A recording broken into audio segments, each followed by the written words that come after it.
Welcome back to my mental health and crime channel. My name is Huda London. This is for entertainment purpose only. This is the case of the Idaho quadruple murders. May the 4 victims rest in peace. Condolence to the families. In Idaho say they have DNA linking Bryan Kohberger to the murders of 4 University of Idaho students. But it's not the only DNA that was found at the scene. And could other DNA point to other suspects during the trial? Thanks for joining me for Crime Fix. I'm Anjanette Levy. Bryan Kohberger's trial for the murders of those 4 University of Idaho students could begin in the spring of 2025. That's an entire year from now. We know about some of the evidence in the case, but there's still a whole lot we don't know. One of the things that's been discussed a lot is DNA. Kohberger maintains he didn't kill Maddie Mogen, Kaylee Gonsalves, Ethan Chapin, and Xander Kernodle in a house off campus in November of 2022. But prosecutors say he's their guy, and the evidence points squarely at him. Kohberger's DNA, according to police, was found on the snap of a knife sheath on Maddie Mogen's bed. That DNA profile led to Kohberger being identified as a suspect using genetic genealogy. But Kohberger's defense team said in a court document last year that there are 3 other unknown male DNA profiles that were found at the scene of the murders. 2 were inside the house, and 1 was outside of the house on King Road on a glove. Many people provided DNA during this investigation. One person even had their DNA taken from a discarded cigarette butt. So how big of a deal could unidentified DNA be in Bryan Kohberger's trial if it happens in 2025, as we expect? Joining me to discuss this is Law and Crime host, Jonna Spilbor. She's also a defense attorney. Jonna, thanks for coming on. I'm host, Jonna Spilbor. She's also a defense attorney. Jonna, thanks for coming on. When we first heard about this unidentified DNA last summer, that there were 3 profiles, 2 in the house, 1 on a glove outside, we were all like, wow, that sounds like it could be a big deal. But I also think about a college house as just a giant petri dish full of God knows whose DNA. So what do you think about the defense specifically naming or identifying these 3 sources of male DNA that were never identified or they're unknown? I think it's a huge deal. And of course, I agree with you that in this type of house, there's going to be a lot of DNA from a lot of different people, right? And it might have gotten there in non-nefarious ways. But when you're dealing with a crime of this magnitude, of this seriousness, which really, and I keep going back to this, a crime of this magnitude, of this seriousness, which really, and I keep going back to this, really started out as a needle in a haystack type of investigation, then you do want to test all the testable DNA at the crime scene. So this is going to be big, and especially from a defense perspective, if it doesn't get, sort of fettered out pre-trial, you can bet your bottom dollar that this is going to be part of the defense in this case, what we call, kind of flippantly, but it actually has become part of the legal vernacular, the Sadi defense, the some other dude did it defense, a third-party defense. This kind of DNA untested would be monumental in this case for the defense. I assume that they believed was significant. They tried to identify if there were unknown profiles. The state did, and they may still be doing that. I mean, this was filed last summer. Mm-hmm. And so they talk about in this filing, the defense had said, they got some guy's DNA off of a cigarette butt. They had found that, probably a potential suspect. So there are all kinds of ways to get DNA from people. I'm sure some people surrendered their DNA willingly, said, yeah, swab my cheek, whatever.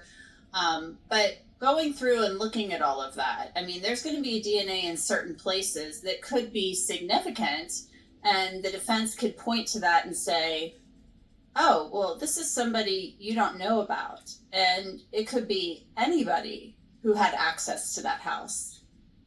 Correct. And if the defense is given an opportunity to do its own testing, that can happen too, which is sort of, it's weird, right? Because the defense doesn't have an obligation to do that. It's not their burden of proof. You would think, I mean, just let's think about this case for a minute. You would think that the DA, the prosecutor, would want to gather all of the DNA that is available, and as you know, we just talked about, that could be quite a lot. But with that, with the testing and doing the same thing that they applied allegedly to Koberger, they could figure out whether they have the right guy. I mean, that is the crux of this case. It's not enough to prove that a crime has been committed, and frankly, they don't need to prove that. That's obvious.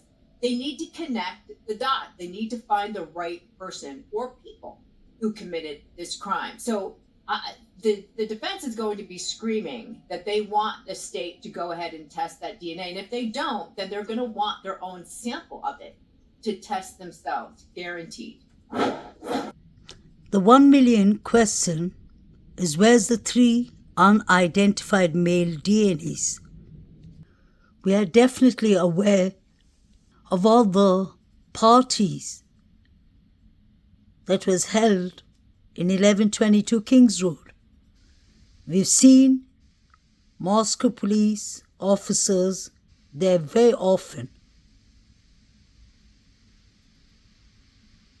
There was always parties, so you can imagine how many DNA samples are lying inside the house.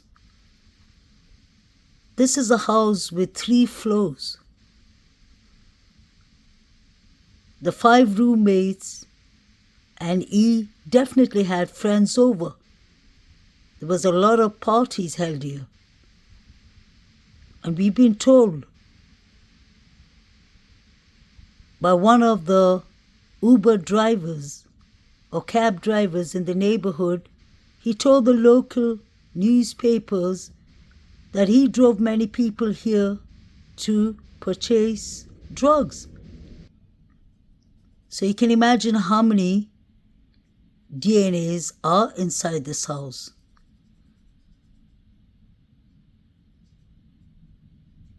Is that the main reason that they demolished the house? So that they could get rid of all the DNAs that could be in question? Because it was a sudden move of them to demolish the whole house. In many of the big cases like the Murdochs, we've clearly seen that the jury went to visit the crime scene. And in this case, it's really important that the jury could have got a chance to go inside the house and stand in each and every room, stand on the steps even to hear if the steps were creaky, if they were making noises, because people who lived there before have said it's an old creaky house. Let's not forget there's a witness here called DM who said she heard different things. She said she heard a dog barking. She thought she heard somebody that sounded like Kaylee. May she rest in peace, saying that somebody's here. Then later on she heard Xana crying or whimpering, and then she heard the dog barking. If I was DM and I heard so many different things, and then I saw a man with a black mask and black clothing leaving the premises or the sliding door, I would have called 911 immediately, because it's about your safety. But no, that did not happen. 911 wasn't even called 8 hours later. Hunter Johnson was called and he called 911. When Hunter Johnson came to the house, there were other students or other people who heard all the screaming and the commotion. So some people decided to come inside the house. And it states on the airmail article said clearly that 2 students went upstairs to the 3rd floor and found Maddie and Kaylee, unlived. So when there are students who have already gone upstairs to the third floor, that is extremely important because the police did not come to the house yet. Anyone could have planted the touched DNA on the knife sheet button because the police weren't there. And what happened between the 8 hours that the two surviving roommates did not call 911? Things could have been moved inside the house. The 4 poor victims could have been moved. Something could have been stolen from the house. And the front door was wide open.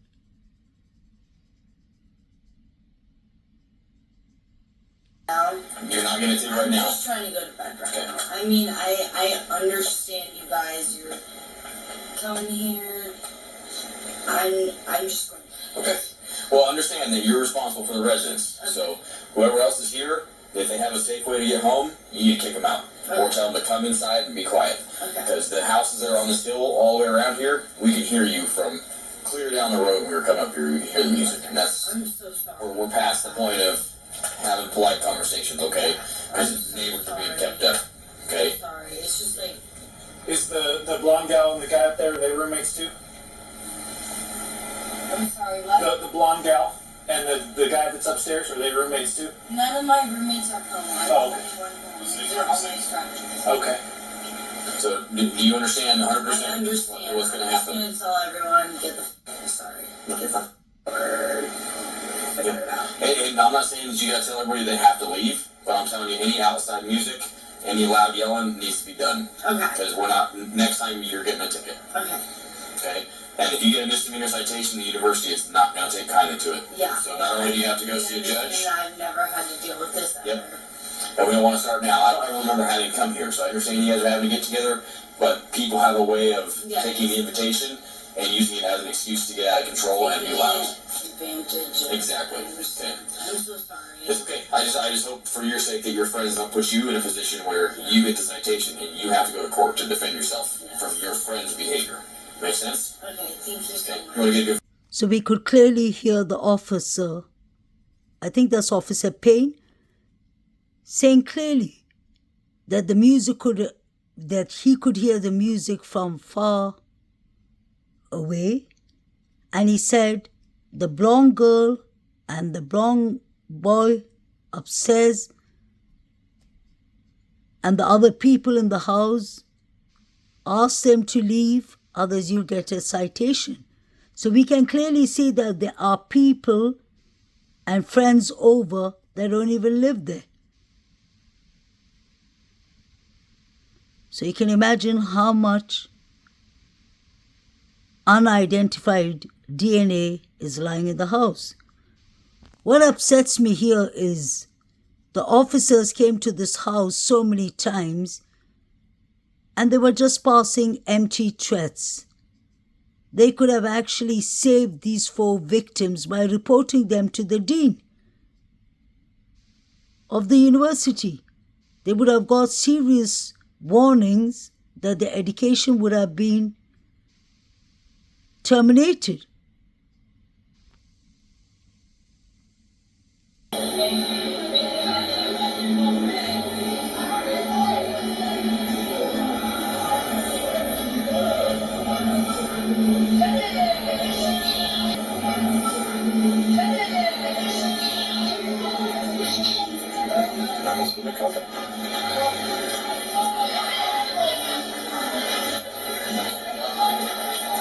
How goes it? Who lives here? Pay close attention to this picture. We have Emma Bailey on the left and another girl to the right. And you can see the living room window there, and you can see somebody near the window.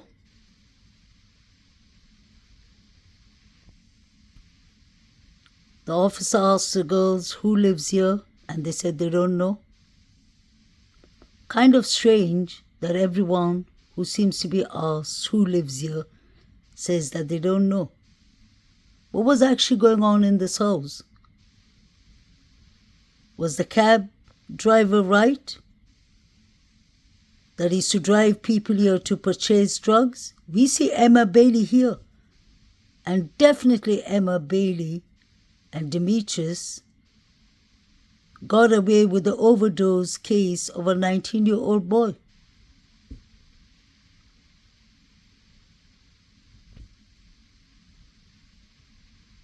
This is the spare room, and you clearly see E is golf set here. A sharp-edged weapon was used besides a K-bar knife. Did somebody use the golf set? You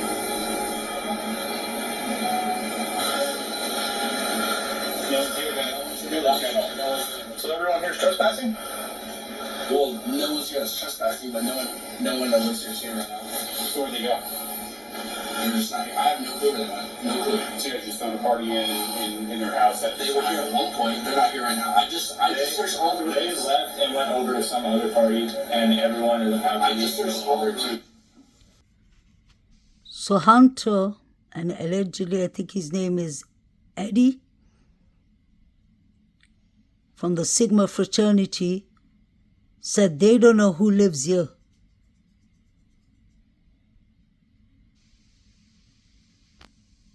This is not the first time Hunter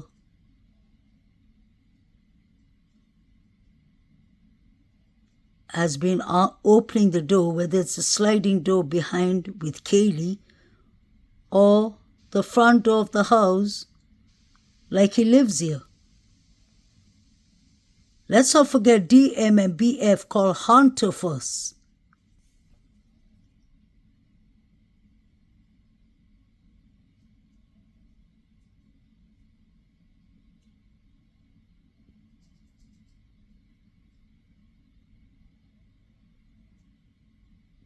So it seems like E and Eddie were from Sigma Chi.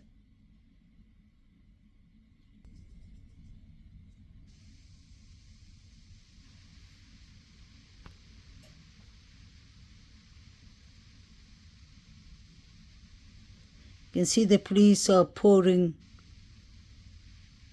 away the alcohol on the floor.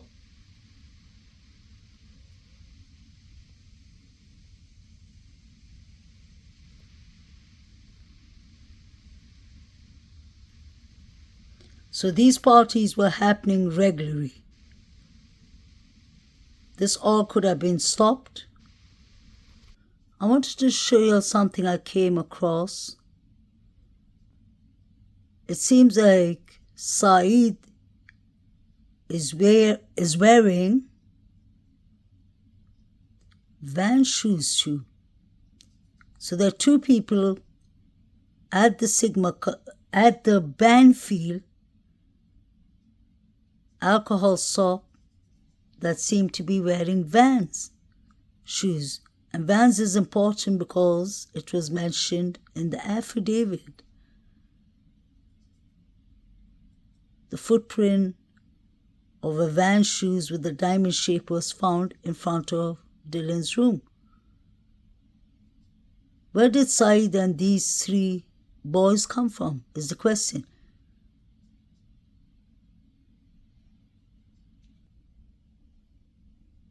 Is he wearing Vans? I want to know where this black truck came from.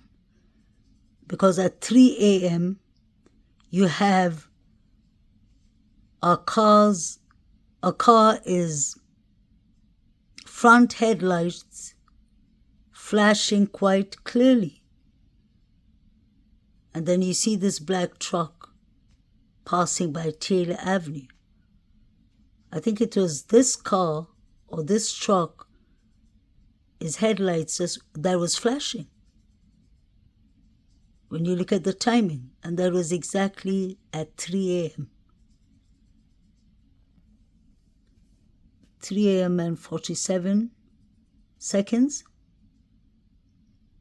I believe this black truck is really important. This is from Law and Crime Network. This is at 0255. You can clearly see the flashlight or headlight of a car on the right hand side. You can see that above. You can see it clearly now. That definitely looks like a car's headlight. Let's not forget they said it was a quiet night. So now we saw the black truck at 3 a.m. passing by the Banfield, Taylor Avenue. I believe this was when the unlivings could have been possibly happening, because at 2:56 you hear Maddie or Kaylee, allegedly, or someone, a female, yelling, "Stop it, stop." It was heard clearly from the police's body cam. Hey guys, Moscow PD. Come over here, talk to me. Moscow PD. Hey, is that beer? What's up? Is that beer in your hand? Yeah, I'm 21. You got any ID on you? I don't. Okay. I'll take it back to my apartment if you need. Okay. Sorry. Huh? No, they just took off. I told them to stop it. I'm not going to push it. Yeah, you got your ID on you? I don't. Okay. I'm going to grab your info just because you got beer and you're walking out with No, it's closed. But it. Okay. sorry. No, you're good. I live. It's closed. But Okay. sorry. No, you're good. I live like right there. I'll take it back if you need. No, we're just doing alcohol enforcement and running around with beer across the street. Sorry about that. You're good. What's your last name?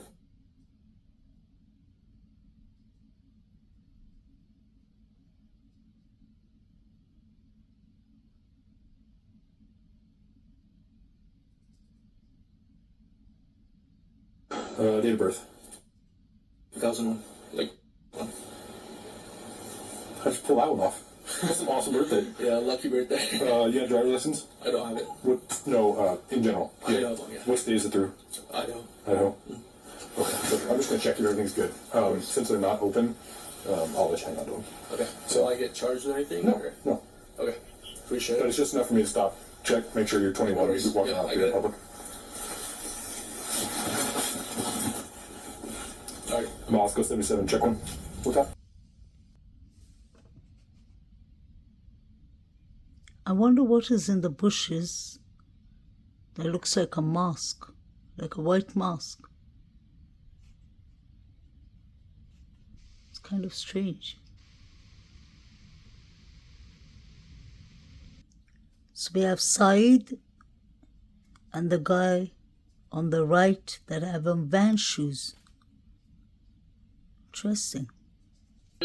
4, almost as though they're walking in single file. Out at night, at 3 o'clock in the morning, actually closer to 3:12 in the morning. And as you watch those 4 figures, remember, police say the murders happened between 3 and 4 in the morning. Did those people see something? Who are they? Have police track them down? Ask them any questions? Rule them out? And again, if they're ruled out, did they see something as they were on foot, walking just steps away from where the murders happened? We do not have the answers to this, any of it. But as usual, our senior national correspondent Brian Enton is live on the case, and tonight the exact location, right where that body cam action took place. So Brian, for us looking at it on television, it's hard to get the exact perspective of where the officers were standing, what direction their body cams were pointing, and where those 4 mysterious figures were walking from and to, and how far away they were from the actual murder scene. So can you take me there and help us get a feel? Yeah, it's very confusing when you're looking at the body camera video, so hopefully we can give you some perspective. This is Band Field. This is where the alcohol call came in. The young men were here in the field when the police first showed up. That is the Sigma Chi fraternity house right there. So the police walked those young men across the street. This is Taylor Avenue, right to this spot right here. I was able to identify it because of the fire extinguisher. And Because they were that's where standing in this Maddie's spot. coat was found. The young men, and the body camera video was pointed this way, and it is over my shoulder where you could see very faintly what looked like several people walking fast or almost running by in the background. And I want to walk you over actually and give you a little more perspective. It was somewhere in this area right here, and we can tell because we analyzed these lights of this little apartment building. It was somewhere right in this area. There's another big apartment building here. The question you might be having is, how close is this to the house where the murders happened? Mo is gonna point in that direction. Our producer is out there. She's gonna flash a flashlight, Ashley.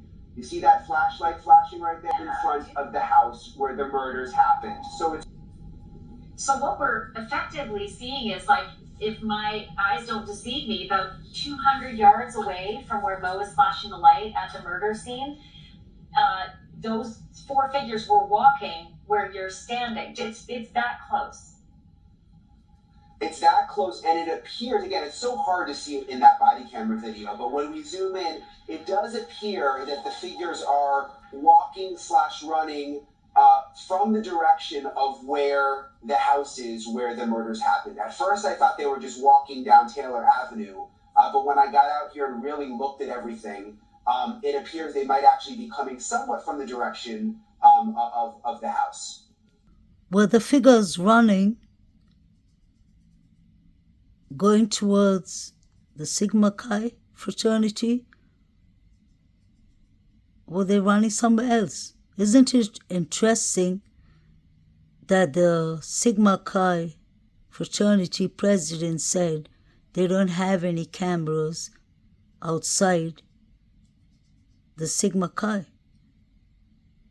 So it means they couldn't provide anything with who could have come at that time if the figures ran towards the fraternity. Let me end with my personal opinion. I've said from day one, and I've never changed my mind, that Brian Christopher Kohlberger could be involved somehow or the other. But I still believe that there are others deeply involved. And I believe that they are from the fraternities. It just can't be a coincidence that four figures are running at the time of the unlivings. We were told that the unlivings happened between 3 to 4 a.m. We were told that DM and BF were sleeping at the first floor. Did they change the timeline to the timing BK was seen around driving? BK could have been there for any reason, I believe. He could have been buying drugs, allegedly could have been dating one of the roommates or surviving roommates. But then again, his defense team said that he has no connections with the victims. I wonder if he had any connections with the surviving roommates. And I still personally believe the people inside the house could have been working with the suspects. The reason I say that is I don't mean that they physically were involved, but they could have let them in, because these are all students who know each other.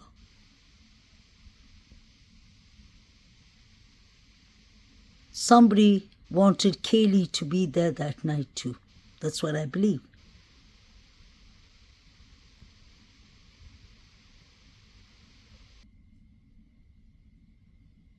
It seems like none of Kaylee's friends wanted Jack to be at the memorial in the beginning. I find that to be strange. May the four victims rest in peace, condolence to their families, and may the correct justice be served. I'd like to thank all my subscribers, and I have posted on my community posts yesterday that I would be focusing and concentrating more on my other channel. It's called Psychology and Crime. Please subscribe to that channel if you enjoy my contents, because I wouldn't be making many contents in Huda London Mental Health and Crime. Wishing everyone a pleasant day, and I hope Brian Christopher Koberger gets what he requested for, a change of the revenue. I think that's important. We can already see how things are heading. They're heading towards a direction of unfairness. This is a small little town. He's not going to get the justice. He's not going to get a proper trial. That's what I personally believe, because everyone in this case is linked somehow to Idaho Moscow University.